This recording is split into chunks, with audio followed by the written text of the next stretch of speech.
ഇന്ന് പത്രവിശേഷങ്ങൾ പ്രേക്ഷകരിലേക്ക് എത്തിക്കുന്നത് നമ്മുടെ ലിജോ വർഗീസ് ആണ്. Lijo Varghese, good morning. Good morning Sethu. ഇന്നലെ പത്രം ഉണ്ടായിരുന്നില്ല. മിനിഞ്ഞാന്നുണ്ടായ ദുരന്തമാണ് സ്വാഭാവികമായും ഇന്നത്തെ പത്രങ്ങളിലെ ഒന്നാമത്തെ പേജിൽ ഏറ്റവും പ്രാധാന്യത്തോടുകൂടി എല്ലാ പത്രങ്ങളിലും നമുക്ക് കാണാൻ കഴിയുക. മാധ്യമം പത്രം പറയുന്നത് കണ്ണീർ ഹിമാലയം എന്നാണ്. നേപ്പാളും തിബറ്റും മിന്നൽ പ്രളയത്തിൽ ഇന്ത്യക്കാരടക്കം 1500ഓളം പേരെ കാണാതായി. മരണം 392 എന്നടക്കമുള്ള കാര്യങ്ങൾ എങ്ങനെയാണ് സംഭവിച്ചത്, അതിനൊരു വലിയ ചിത്രം മാസെഡ് ആയി മാധ്യമം എന്ന പേരെഴുതുന്നതിനോടെ ചേർത്ത് വെച്ചുകൊണ്ട് അത്രയും വലിയൊരു ചിത്രം കൂടി അതിൽ ചേർത്തിട്ടുണ്ട്. എന്താണ് അതിൻ്റെ ഒരു ഭീകരത എന്ന നിലയിൽ മാധ്യമം ഒന്നാമത്തെ പേജിൽ ആ വാർത്ത റിപ്പോർട്ട് ചെയ്യുന്നുണ്ട്. മാതൃഭൂമി പറയുന്നത് ഹിമപാതകം എന്നാണ്. ഹിമപാതകം എന്ന് മാതൃഭൂമി ഹെഡ്ലൈൻ കൊടുക്കുന്നു. ഒരു ആകാശ ചിത്രം കൂടി ചേർത്ത് വെച്ചുകൊണ്ടാണ്. എങ്ങനെയായിരുന്നു ദേവിഘട്ട് എന്ന നേപ്പാളിലെ പ്രദേശമുണ്ടായിരുന്നു. വെള്ളപ്പൊക്കത്തിന് ശേഷം അതെന്തായി മാറിയിരിക്കുന്നു, ഹിമാലയത്തിൽ ആ പ്രദേശത്ത് നിന്ന് വന്ന മണ്ണും ചെളിയും കല്ലുമെല്ലാം ചേർന്ന ഒരു ചാര നിറത്തിലേക്ക് ആ പ്രദേശം ആകെ മാറിപ്പോയതിൻ്റെ ഒരു ചിത്രം കൂടി ചേർത്ത് വെച്ചുകൊണ്ടാണ് ഹിമപാതകം എന്ന മാതൃഭൂമി എന്ന ഒന്നാമത്തെ പേജിൽ അവരുടെ ഈ വാർത്ത പ്ലേസ് ചെയ്യുന്നത്. മനോരമയിലേക്ക് വരുമ്പോൾ മനോരമ മഞ്ഞു ബോംബ് എന്നാണ് അതിന് ഹെഡ്ലൈൻ കൊടുത്തിരിക്കുന്നത്. നേപ്പാൾ തിബറ്റ് അതിർത്തിയിൽ മഞ്ഞുമലയിടിഞ്ഞ് വൻ ദുരന്തം, ഒരു പ്രദേശം ആകെ ഒഴുക്കിക്കൊണ്ടുപോയ ആ ചിത്രം കൂടി ചേർത്ത് വെച്ചുകൊണ്ടാണ് മനോരമയും ഈ വാർത്ത ഇന്ന് കൈകാര്യം ചെയ്തിരിക്കുന്നത്. 53 മലയാളികൾ കുടുങ്ങി, ഭൂകമ്പത്തിന് തുല്യമായ പ്രകമ്പനമാണ് ഉണ്ടായത് എന്നുകൂടി ചേർത്ത് വെച്ചുകൊണ്ട് പറയുന്നു. അതിനൊരു അതിൻ്റെ ഒരു പിക്ചർ, എന്താണ് സംഭവിച്ചത്, എങ്ങനെയാണ് മഞ്ഞുപാളികൾ ഉരുകി അടർന്ന് പോയി, എന്താണ് സംഭവിച്ചത് എന്നതടക്കമുള്ള ചിത്രങ്ങളും കൂടി ചേർത്ത് വെച്ചുകൊണ്ടാണ് പ്രതീക്ഷയുടെ ചിത്രം, ഒരു വയോധികയെ രക്ഷപ്പെടുത്തി കൊണ്ടുപോരുന്ന സുരക്ഷാ ഉദ്യോഗസ്ഥരുടെ ചിത്രം കൂടിയൊക്കെ ചേർത്ത് വെച്ചാണ് മനോരമ ഈ വാർത്ത ഒന്നാമത്തെ പേജിൽ ഇന്ന് റിപ്പോർട്ട് ചെയ്യുന്നത്. ഇന്ന് മനോരമയ്ക്കും മാതൃഭൂമിക്കും 2 ഒന്നാം പേജുകളുണ്ട്. അതിൽ തന്നെ മാതൃഭൂമിയുടെ ഒരു പ്രധാനപ്പെട്ട വാർത്ത അപൂർവങ്ങളിൽ അപൂർവം എന്നൊരു ഹെഡ്ലൈനിൽ ഉൾപേജിലൊരു വാർത്ത, അല്ലെങ്കിൽ ഒന്നാം പേജിൽ കാണാൻ നമുക്ക് കഴിയും. രാജസ്ഥാനിലെ ആക്ടിംഗ് ചീഫ് ജസ്റ്റിസിനെതിരെ ഗുരുതര ആരോപണങ്ങളുമായി സുപ്രീം കോടതി ജഡ്ജി എന്നാണ് ആ വാർത്ത. രാജസ്ഥാൻ ഹൈക്കോടതി acting chief justice Sanjiv Prakash ശർമ്മയ്ക്ക് നേരെ ഗുരുതര ആരോപണങ്ങൾ ഉന്നയിച്ച് സുപ്രീം കോടതിയിലെ ജസ്റ്റിസ് സന്ദീപ് മേത്ത അസാധാരണവും അപൂർവവുമായൊരു നീക്കം നടത്തിയിരിക്കുന്നു. ഔദ്യോഗിക പദവി ദുരുപയോഗം ചെയ്യൽ, ബന്ധു നിയമനം, സ്വജന പക്ഷപാതം തുടങ്ങിയ ആരോപണങ്ങളാണ് ഉന്നയിച്ചിരിക്കുന്നത് എന്നത് ചേർത്ത് വെച്ചുകൊണ്ടാണ് അപൂർവങ്ങളിൽ അപൂർവം എന്ന് ഒരു വാർത്ത നൽകിയിരിക്കുന്നത്. വിദ്വേഷ പ്രസംഗം, പണച്ചാക്ക് വിവാദങ്ങൾ ഒഴിയാതെ, അതായത് കഴിഞ്ഞ കുറച്ചു കാലങ്ങളായി സുപ്രീം കോടതിയിൽ, അതോടൊപ്പം തന്നെ വിവിധ സംസ്ഥാനങ്ങളിലെ ഹൈക്കോടതികളിലെയും ചീഫ് ജസ്റ്റിസുമാരും അല്ലെങ്കിൽ മറ്റ് ജഡ്ജിമാരും ഒക്കെയും ഇത്തരത്തിലുള്ള വിവാദങ്ങളിൽ പെടുന്നു. പണം കണ്ടെത്തുന്നു, അവർ വലിയ തോതിലുള്ള വിദ്വേഷ പരാമർശങ്ങൾ നടത്തുന്നു തുടങ്ങിയ കാര്യങ്ങളും കൂടി ചേർത്ത് വെച്ചുകൊണ്ടാണ് മാതൃഭൂമി ആ വാർത്ത റിപ്പോർട്ട് ചെയ്യുന്നത്.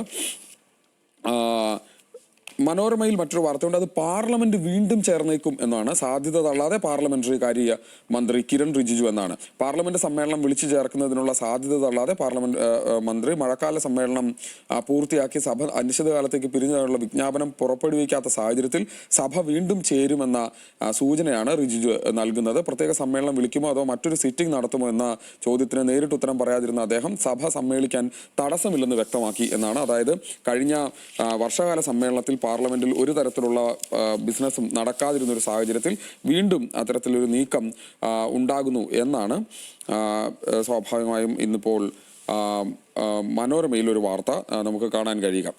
കേരളത്തിൽ ഇപ്പോൾ വലിയ ചർച്ച അല്ലെങ്കിൽ രാഷ്ട്രീയ വിവാദം എന്ന നിലയിൽ തന്നെ CPI തർക്കം നടക്കുന്ന ഒരു സാഹചര്യത്തിൽ ഉള്ള വാർത്ത മംഗളം പത്രത്തിലുണ്ട്. വിമർശനവുമായി CPM നേതാവ് CN മോഹനൻ. CPIക്ക് 5000 വോട്ടുള്ള മണ്ഡലം ഏത് എന്നുള്ള കഴിഞ്ഞ ദിവസത്തെ വാർത്തയാണ്.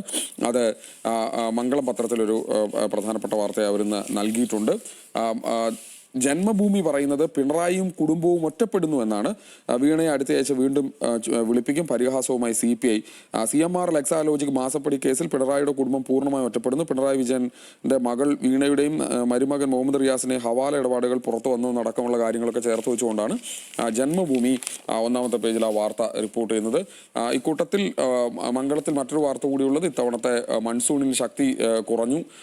അതുകൊണ്ട് തന്നെ വലിയ തരത്തിലുള്ള മഴക്കുറവ്, 23% മഴക്കുറവുണ്ടായെന്നൊരു വാർത്ത കൂടി മംഗളം പത്രത്തിൽ നമുക്ക് കാണാൻ കഴിയും.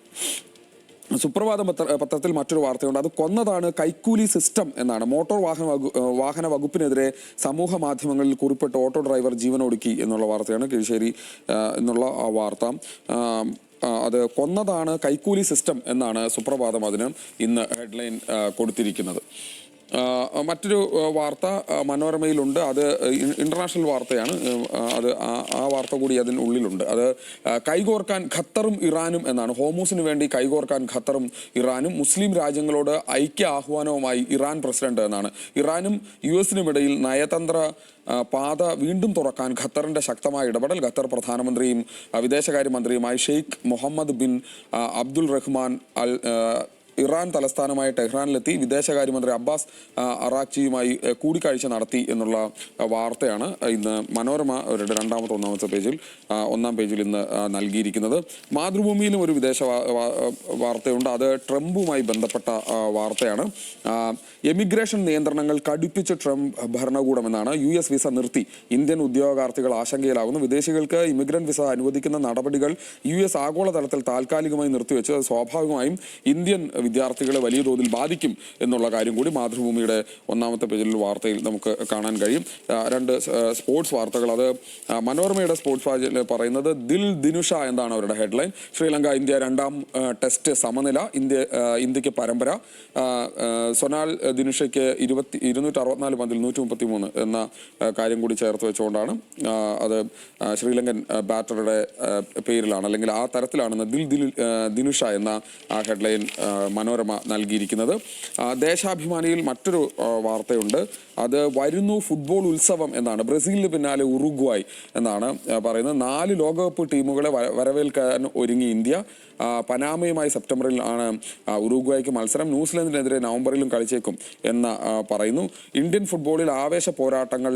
ബ്രസീലിന് പിന്നാലെ മുൻ ലോക ചാമ്പ്യന്മാരായ ഉറുഗ്വായ് ടീമും ഇന്ത്യയിൽ കളിക്കാൻ എത്തുന്നു എന്നുള്ള കാര്യം അവർ സ്പോർട്സ് പേജിൽ പ്രത്യേക വാർത്തയായി ഇന്ന് ദേശാഭിമാനി നൽകിയിരിക്കുന്നു. 2 എഡിറ്റോറിയൽ കൂടി വായിച്ച് നമുക്ക് വേഗത്തിൽ അവസാനിപ്പിക്കാം. അതിൽ ഒന്ന്, ഇപ്പോഴുണ്ടായിരിക്കുന്ന ഈ ദുരന്തവുമായി ബന്ധപ്പെട്ട വിഷയത്തിൽ തന്നെയാണ് ഇന്ന് മാധ്യമം എഡിറ്റോറിയൽ എഴുതിയിരിക്കുന്നത്.